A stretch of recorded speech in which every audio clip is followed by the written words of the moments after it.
ممبر بننا ہے زیارت نیابت برائے مرحومین، وہ حضرات کی جن کے اعزاء اور اقربا والدین یا کوئی خاص لوگوں میں سے لوگ گزر گئے ہیں، ان کے لیے ایک بہترین موقع رکھا گیا ہے۔ 14,786 روپے آپ حضرات دیں گے تو ان مرحومین کے لیے کربلا اور شام اور ایران میں جو مقدس مقامات ہیں وہاں پر ان کی طرف سے زیارت کی جائے گی اور زیارت پڑھی جائے گی۔ اس کے علاوہ کاروان جو ہے وہ سمن پور کا ہے، آپ حضرات باہر بینر بھی لگا ہوا ہے، معلومات حاصل کر سکتے ہیں۔ جو لوگ زیارت کرنے جانا چاہتے ہیں وہ سمن پور سے رابطہ پائیں گے۔ درود بھیجیں محمد اللہ۔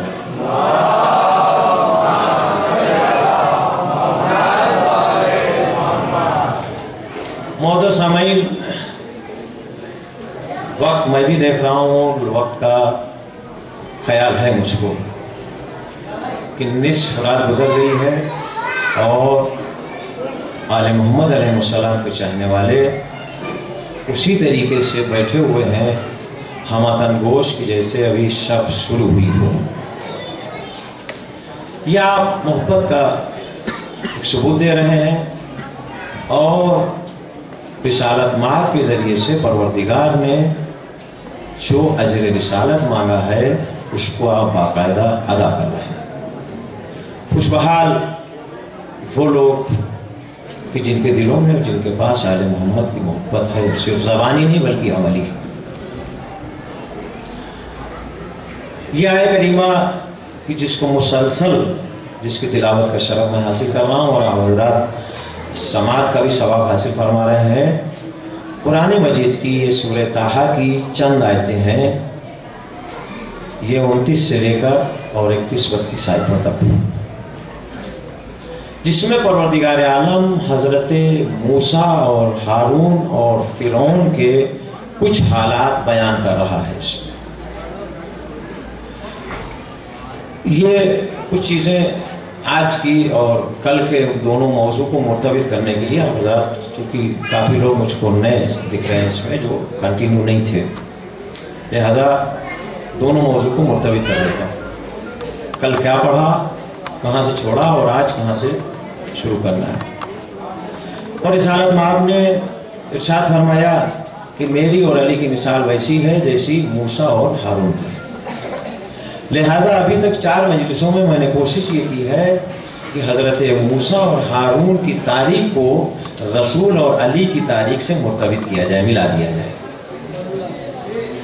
چونکہ جو گزشتہ حالات اور واقعات قصے جو قرآن نے بیان کیے ہیں وہ اس لیے نہیں بیان کیے کہ قرآن ایک تاریخ کی کتاب ہے، قرآن ایک ہسٹری کی کتاب ہے، اس لیے نہیں بیان کیے کہ اس کو کلاس اور کورسز میں جو ہے پڑھایا جائے، بلکہ قرآن میں وہی قصے اور کہانیاں بیان کیے گئے ہیں کہ جن سے آپ حضرات نصیحت حاصل کریں، ایک عبرت حاصل کریں۔ اگر وہ اچھائی میں ہے تو اچھائی کی عبرت، اور اگر برائی میں ہے تو برائی کی عبرت، کہ ہم وہ کام نہ کریں جو گزشتہ غلط قوموں نے غلط کام انجام دیے۔ تو رسالت مآب نے جو یہ اعلان کیا اور ارشاد فرمایا کہ میری مثال، میری اور علی کی مثال ویسی ہے کہ جیسے موسیٰ اور ہارون کی ہے، تو ظاہر ہے تاریخ کافی حد تک مرتبط ہو رہی ہے، ایک دوسرے سے مل رہی ہے کہ رسالت مآب نے یہ ارشاد فرمایا۔ اور جو حضرت موسیٰ علیہ السلام کے یہاں مل رہا ہے وہی رسالت مآب کے یہاں بھی پایا جا رہا ہے، ولو وہ چیزیں قرآن میں یا تاریخ میں نہ آئی ہوں۔ کافی چیزیں ہمارے سامنے آ چکی ہیں لیکن کافی چیزیں چھپائی گئیں، اس لیے کہ غلبہ استعمار کا رہا، حکومت غیروں اور دشمنوں کی رہی، آل محمد کے فضائل چھپائے گئے، حدیثیں نکالی گئیں، یہاں تک قرآن میں وہ آیات جو آل محمد کے سلسلے میں تھی ان کو جا بجا کیا گیا۔ آیت کو ایک جگہ سے نکال کر دوسری جگہ کو نکال کر تیسری جگہ، آیات میں کمی کے بارے میں نہیں کہہ رہا ہوں، یہ ذمہ داری کے ساتھ ہے۔ مثال آپ کو دے دوں، سورہ تحریم میں وہ آیت جو آل محمد کی عصمت سے متعلق ہے اس کی کوئی گنجائش نہیں تھی، لیکن ازدواج کو شامل کرنے کے لیے یہ آیت وہاں پر لگائی گئی، پیوند لگایا گیا، یہ آل محمد کی فضیلتوں کو چھپانے کے لیے۔ صحائف ستہ میں 40 سال 50 سال پرانی صحائف ستہ جو چھپی ہوئی ہیں، آپ اس میں دیکھ لیجئے آل محمد کے فضائل بھرے پڑے ہیں، لیکن ہر نئے ایڈیشن میں وہ حدیثیں نکالی جا رہی جو آل محمد سے مرتبط ہیں۔ کل کی گفتگو میں نے یہاں پر چھوڑی تھی کہ پروردگار اپنے کسی نمائندے کو جو بھیجتا ہے تو اس کا امتحان ضرور لیتا ہے، اور سارے امتحانات آپ حضرات کے سامنے انبیاء کرام کے تاریخوں میں اور قرآن مجید میں بھرے پڑے ہیں۔ حضرت ایوب کا امتحان کتنا سخت لیا اللہ نے، حضرت موسیٰ علیہ السلام کا بھی امتحان لیا، حضرت آدم یہاں تک پیدا نہیں ہوئے تو وہیں سے امتحان شروع ہو گیا، حضرت آدم کے بدن میں جسم میں جیسے ہی اللہ نے روح ڈالی وہاں سے آدم کا امتحان شروع ہو گیا، آدم جنت میں بھیجے گئے وہاں آدم اور حوا کا امتحان شروع ہو گیا، دنیا میں آئے وہاں پر امتحان شروع ہو گیا، اگلا نبی آیا اس کا امتحان شروع ہو گیا۔ یہ امتحان کا ایک سلسلہ ہے جو قیامت تک رہے گا، اور یہ نہ سمجھیے گا کہ یہ امتحان صرف انبیاء کرام مرسلین اور ائمہ سے لیا جاتا ہے، یہ امتحان مومنین سے بھی لیا جاتا ہے۔ قرآن اس بات پر شاہد ہے، جس کا جتنا بڑا ایمان ہے اس کا امتحان اتنا زیادہ سخت ہے۔ اکثر لوگ کہتے ہیں کہ فلاں شخص بڑا گناہ کرتا ہے لیکن بڑے عیش و آرام میں رہتا ہے۔ حضرات یہ آپ سمجھ لیجئے کہ جو اللہ پر جتنا بڑا ایمان اور ایقان رکھے گا اللہ دنیا میں اس سے اتنا ہی بڑا امتحان لے گا۔ جو آرام سے سمجھ لیجئے اس کے ایمان میں کمی ہے کہ اللہ اس کا امتحان نہیں لینا چاہتا ہے، یا دوسرے الفاظ میں یہ کہہ دو ممکن ہے دولت دے کے امتحان لے، ممکن ہے غربت دے کے امتحان لے۔ صلی اللہ علیہ محمد وآلہ وسلم۔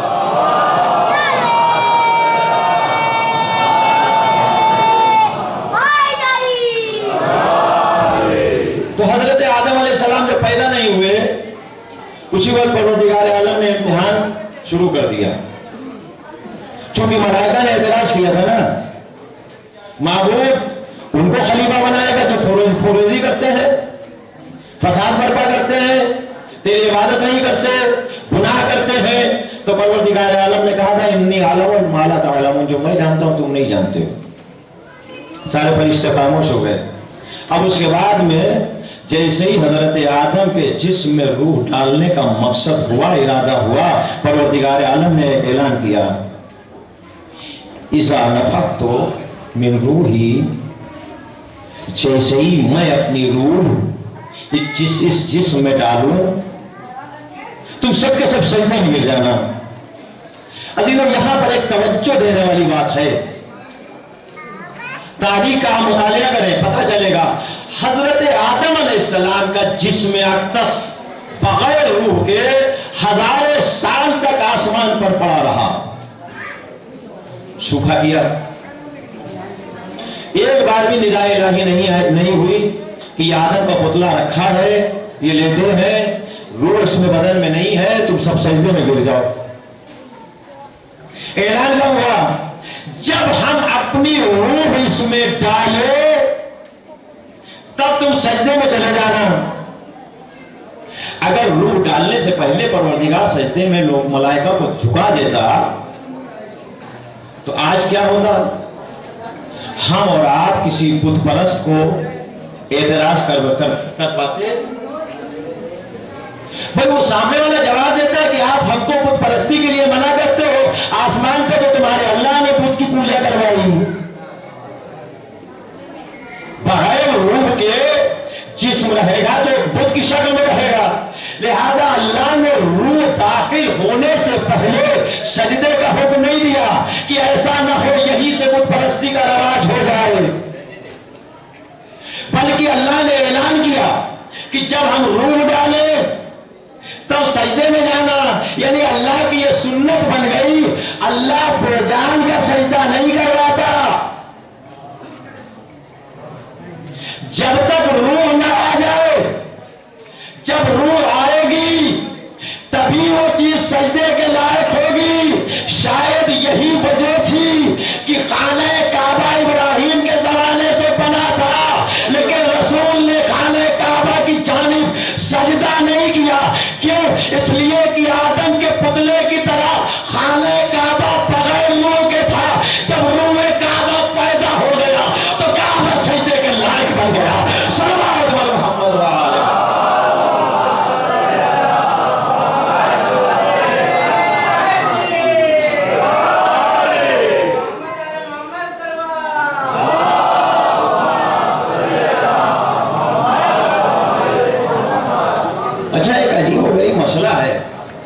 خانہ کعبہ کے بارے میں ذرا تصور کر کے دیکھیں کہ پروردگار عالم نے حضرت ابراہیم علیہ السلام سے کیا کہا؟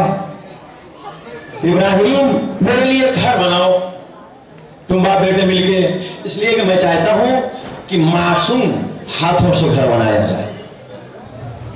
باپ بھی نبی، بیٹا بھی نبی، ابراہیم اور اسماعیل دونوں، اور بڑے اہتمام کے ساتھ گھر بنایا جانے لگا.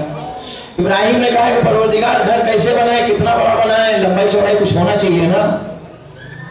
بھائی زمین خریدنے کا تو مسئلہ تھا ہی نہیں، اس لیے اللہ کا گھر بن رہا ہے، ساری ملکیت اس کی. پوری زمین خالی پڑی تھی. جناب ابراہیم کے زمانے میں لوگ ہی کتنے تھے، اتنی پاپولیشن تھوڑی تھی جتنی آبادی آج کل ہے. پوری زمین خالی پڑی تھی.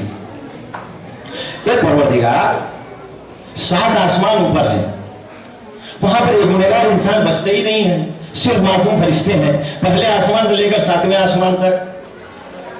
تجھ کو اگر اپنا گھر بنوانا تھا تو ان 7 آسمانوں میں کسی ایک آسمان پہ بنوا لیا ہوتا. نہ پہلے آسمان پہ بنوایا، نہ دوسرے آسمان پہ بنوایا، نہ تیسرے پہ، یہاں تک 7 آسمان پہ نہیں بنوایا. معبود آسمان نہیں پسند تھے تو عرش اولا کے نیچے بنوا لیا ہوتا. کعبہ قوسین اور ادنا کی منزلوں پہ بنوا لیا ہوتا، جہاں پہ رسول کے علاوہ کوئی جا ہی نہیں سکتا اور جا نہیں پایا. اتنی اہم چیزوں اور جگہوں کو اللہ نے چھوڑا، گھر بنوایا کہاں؟ زمین پر، جو سب سے زیادہ پست چیز ہے. بھائی ابلیس نے یہی تو کہا تھا کہ ہم آدم کا سجدہ کیوں کریں؟ اس لیے کہ ہم آگ سے بنے ہیں، آگ افضل ہوتی ہے، اور آدم مٹی سے بنے، مٹی پست ہوتی ہے، قرآن میں ہے.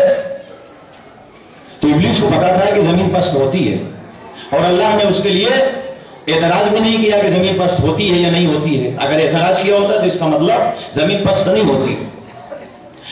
پست جگہ وہاں پر اللہ نے گھر بنوایا، ساری مقدس جگہوں کو چھوڑ کے، اور زمین پہ گھر بنوایا. اتنی بڑی زمین خالی پڑی تھی، پروردگار ایک بہت بڑا احاطہ بنوا لیا ہوتا. بھائی لوگ بھی دیکھتے تو سمجھ میں بات آتی کہ چونکہ اللہ اتنا بڑا ہے لہذا گھر بھی اس کا بہت بڑا ہونا چاہیے. عام طور سے پیسے والے جب اپنے گھر بنواتے ہیں تو کوشش یہ کرتے ہیں کہ میڈیا میں ان کا نام ہونا چاہیے کہ دنیا میں پہلی چیز ہو، خوبصورتی کے لحاظ سے یا لمبائی چوڑائی کے لحاظ سے یا خرچ و مخارج کے اعتبار سے یا بڑے ہونے کے اعتبار سے. پروردگار اس وقت ٹیکنالوجی تو اچھی تھی نہیں، یہ آج کل کی عمارتیں اونچی اونچی تو نہیں بن سکتی ہیں، لیکن اتنا بڑا گھر بنوایا ہوتا، اتنا بڑا گھر ہوتا کہ آج تیرا گھر مثال میں لیا جاتا کہ اس سے بڑا کسی کا گھر نہیں. اللہ نے اپنا گھر بنوایا بھی تو زمین پہ بنوایا، اور بنوایا تو اتنا چھوٹا سا بنوایا. پروردگار آواز دے گا، تجھ کو کیا پتا، مجھ کو گھر کی ضرورت ہے. لم یلد ولم یولد، نہ میرے کوئی باپ ہے نہ بیٹا ہے، اس کو گھر کی ضرورت کیا ہے؟ مولانا تشریف لائیں، درود بھیجیں محمد والے محمد.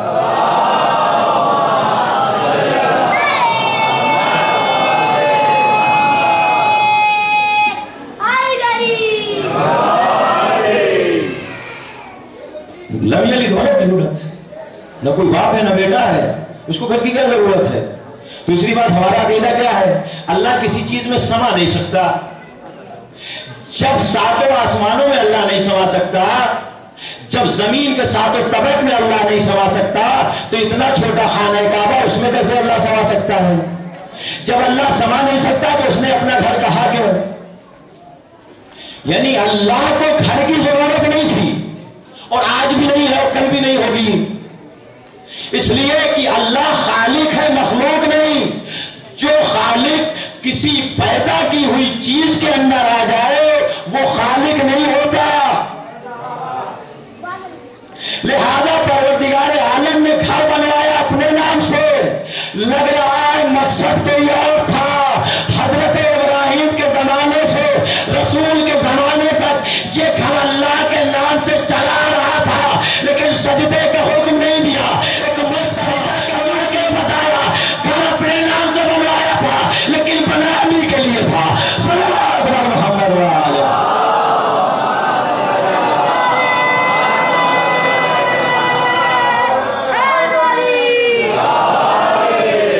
اس لیے کہ اللہ اللہ جب کسی کو بھیجتا ہے جتنی اہم شخصیت ہوتی ہے اتنا اہم اس کا کردار ہوتا ہے، اس کی طاقت ہوتی ہے، اس کا اعجاز ہوتا ہے، اس کی کرامت ہوتی ہے۔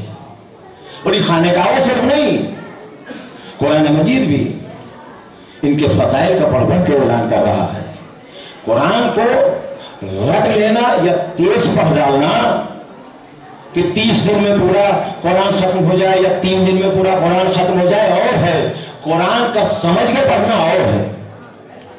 قرآن کی آیت ہے القرآن والقرآن یلعنہ۔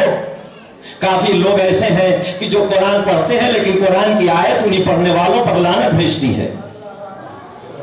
اب سمجھ میں آیا ہمارے یہاں حافظے کے اوپر زور کیوں نہیں زیادہ دیا جاتا ہے؟ ہمارے یہاں تفسیر پر زور زیادہ دیا جاتا ہے، حافظے پر زور دیا جاتا ہے تو لوگ الفاظ سمجھ کے گزر جاتے ہیں۔ تفسیر پر زور دیا جاتا ہے تو امام صادق ارشاد فرماتے ہیں اللہ نے قرآن کو 3 حصوں میں تقسیم کیا ہے، تو حصہ آل محمد کے لیے، ایک حصہ اسلام اور شریعت کے لیے۔ ہم تفسیر اس لیے پڑھتے ہیں تاکہ پتہ چلے کہ یہ آیت میں آل محمد ہے۔ صلی اللہ علیہ محمد و آل محمد۔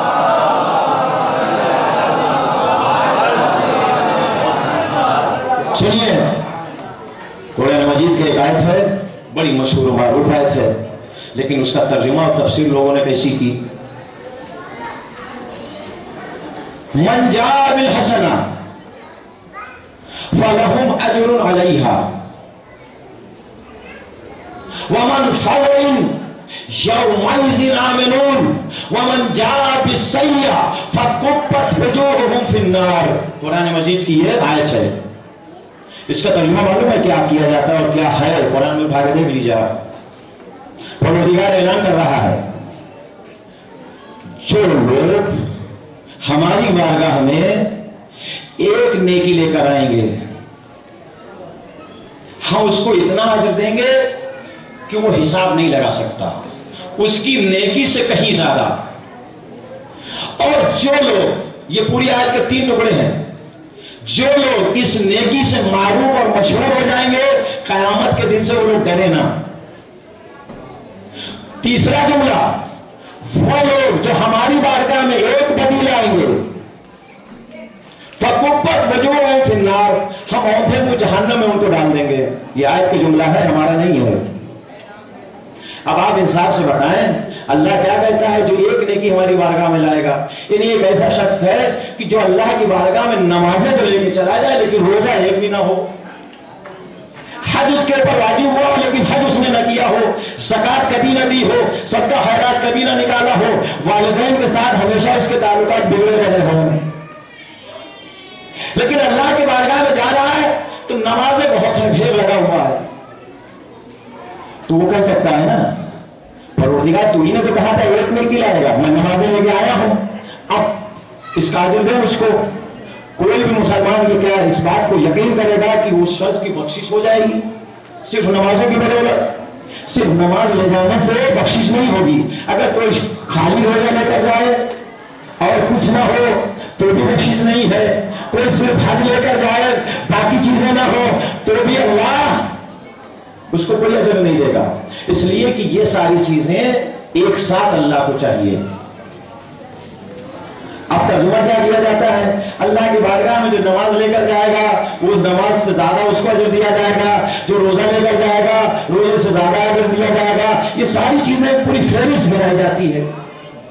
اگر یہ چیز صحیح ہے تو اس کا مطلب خالی نماز سے بخشش ہو جائے، لیکن خالی نماز سے بخشش نہیں ہوگی، خالی روزے سے بخشش نہیں ہوگی۔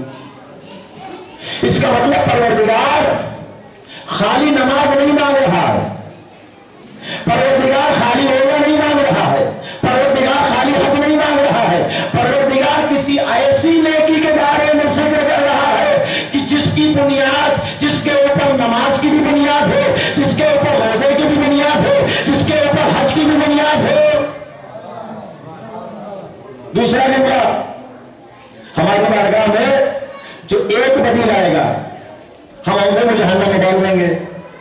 یعنی ایک شخص ہے کہ اس کے پاس ساری اچھائیاں ہیں اور ایک بدی ہے تو کیا واقعہ وہ اونٹے کو جہنم میں ڈالا جائے گا؟ پھر شفاعت کس کو کہتے ہیں؟ پھر بخشش کس کو کہتے ہیں؟ پھر رحم اور کرم کس کو کہتے ہیں؟ تو اس کا مطلب ساری اچھائیوں کے ہوتے ہوئے ایک بدی اگر ہے تو بھی جہنم نہیں ہے، ساری بدیوں کے ہوتے ہوئے ایک اچھائی اگر ہے تو بھی جنت نہیں ہے۔ پروردگار نہ ان اچھائیوں کا تذکرہ کر رہا ہے نہ ان برائیوں کا تذکرہ کر رہا ہے، پروردگار اس ایک نیکی کو مان رہا ہے جس کے اوپر سارے اسلام اور شریعت کا دار و مدار ہے، پروردگار اس ایک بدی کو دور کرنا چاہتا ہے جس کے اوپر ساری بدیوں کا دار و مدار ہے۔ ایک مرتبہ مولا کائنات سوال کرتے ہیں، یا رسول اللہ آخر یہ حسنہ سے مراد کیا ہے، یہ سیاح سے مطلب کیا ہے؟ رسول اسلام ارشاد فرماتے ہیں الحسنہ حبک والسیئہ بغضک، اے علی حسنہ سے مراد تیری محبت ہے اور سیاح سے مراد تیری دشمنی۔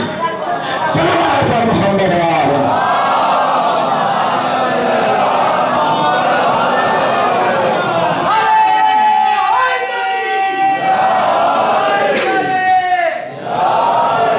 یعنی اللہ کی بارگاہ میں اگر کوئی علی کی محبت لے کر جائے گا تو اللہ کئی گنا زیادہ دے گا، اور اگر اللہ کی بارگاہ میں کوئی علی کی دشمنی لے کر جائے گا تو اللہ اس کو جہنم میں ڈال دے گا۔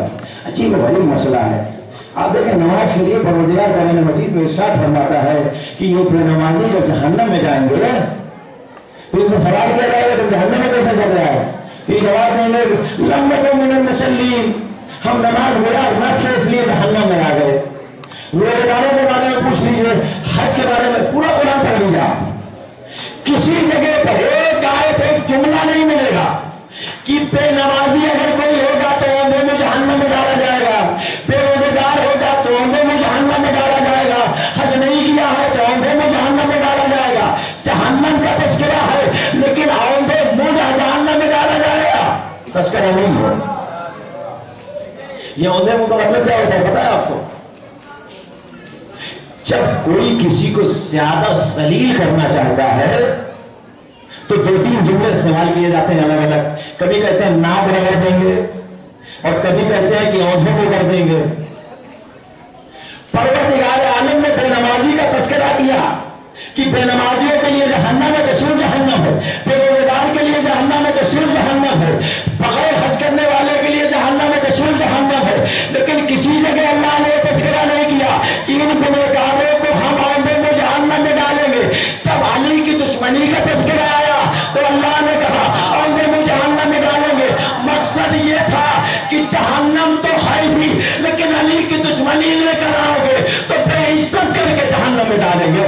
صلوات پر محمد وآلہ۔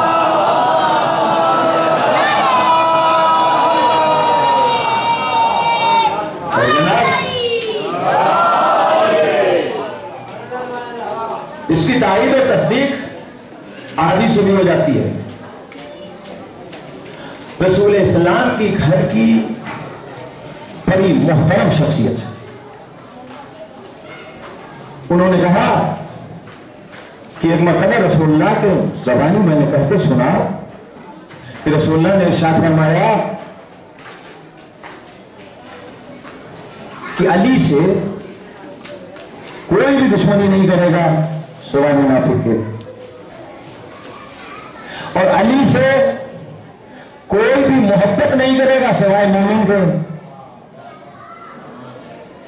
اور ایک جگہ پر حدیث میں یہ بھی آیا ہے کہ پروردگار عالم کہتا ہے کہ میں کافر اور مشرک کو معاف کر سکتا ہوں لیکن منافق کو معاف نہیں کر سکتا۔ اب دونوں ان حدیثوں کو ایک ساتھ ملا لیجئے۔ کافر اس کو کہتے ہیں جو اللہ کو نہ مانے، مشرک اس کو کہتے ہیں جو اللہ کے بارے میں دوسرے خدا کو شریک قرار دے، اور اس حدیث کے مطابق منافق اس کو کہتے ہیں جو علی سے دشمنی رکھے۔ پروردگار کہنا یہ چاہتا ہے مجھ کو نہیں مانو گے تو معاف کیے جا سکتے ہو، میرے ساتھ کسی دوسرے خدا کو شریک کرو گے تو معاف کیے جا سکتے ہو، لیکن علی سے دشمنی کی تو معاف نہیں کروں گا۔ صلوات پر محمد وآلہ۔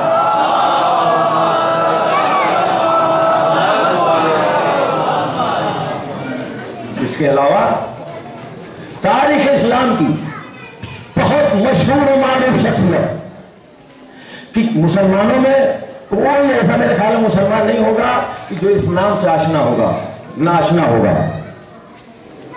حضرت عمر خطاب رضی اللہ عنہ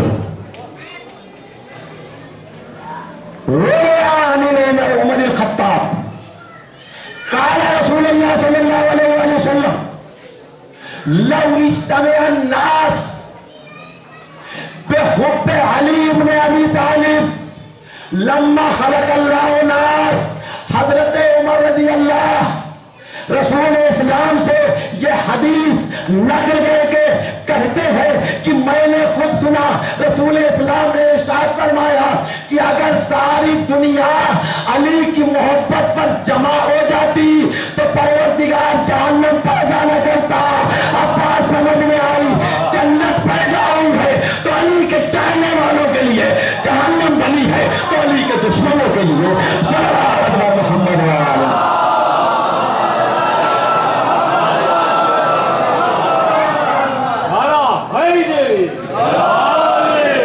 قرآن نے بھی کسر باقی نہیں رکھی، علی کے فضائل بیان کرنے میں قرآن نے کسر باقی نہیں رکھی۔ قرآن کی آیت سنیے، احسب الناس ان یدرکوا ان یقولوا آمنا وهم لا یفتنون۔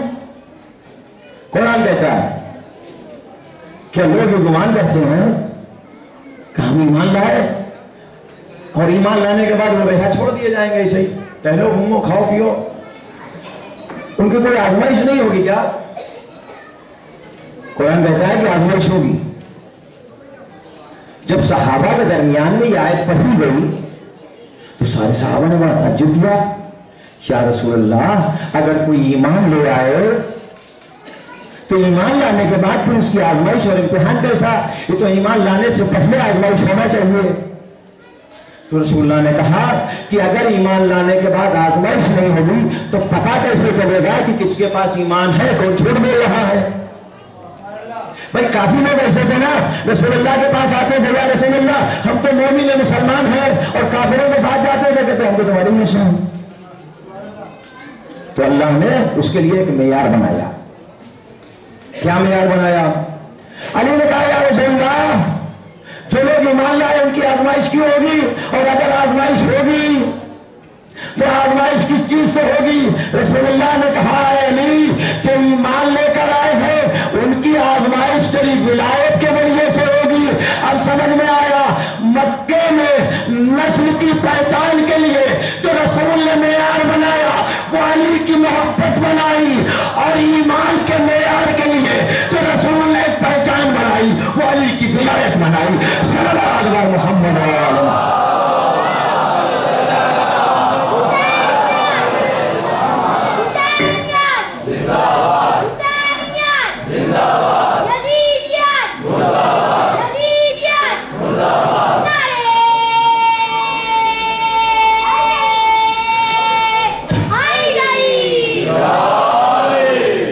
بازار میں جاتے ہیں اور اکثر یہ چیزیں جب قیمتی چیزیں خریدنا ہوتی ہیں تو وہاں پہ یہ چیزیں دیکھنے ملتی، چھوٹی موٹی چیزوں میں تو انسان غور نہیں کرتا، اس چیزیں لے کے چلے آتا ہے۔ مثلا آپ سونا کی دکان پہ گئے اور آپ کو سونا بیچنا ہوا اور کچھ سونا آپ نے گھر کا جمع کیا، زیورات وغیرہ، اور لے کے گئے، سونا کے حوالے کیا، کہا بھائی آپ اس کو خرید لیجئے۔ تو سونا کیا کرے گا؟ رکھ لے گا اور پیسہ دے دے گا آپ کو؟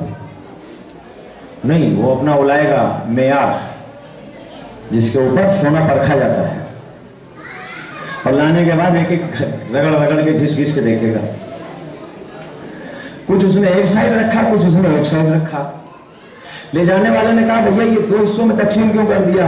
کہنے یہ کھرا ہے، یہ کھوٹا ہے، یہ اصلی ہے، یہ نقلی ہے۔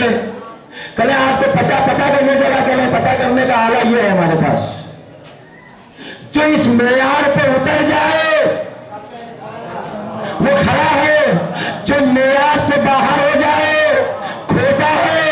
ایک دنیا کے مسلمانوں ایمان لانے کے دعوے کرنے کے بعد پہلے ایمان کو ترازو پہ تول کے تو دیکھو، اگر علی کی ولایت پائی جا رہی ہے تو ایمان سچا ہے ورنہ جھوٹا ہے۔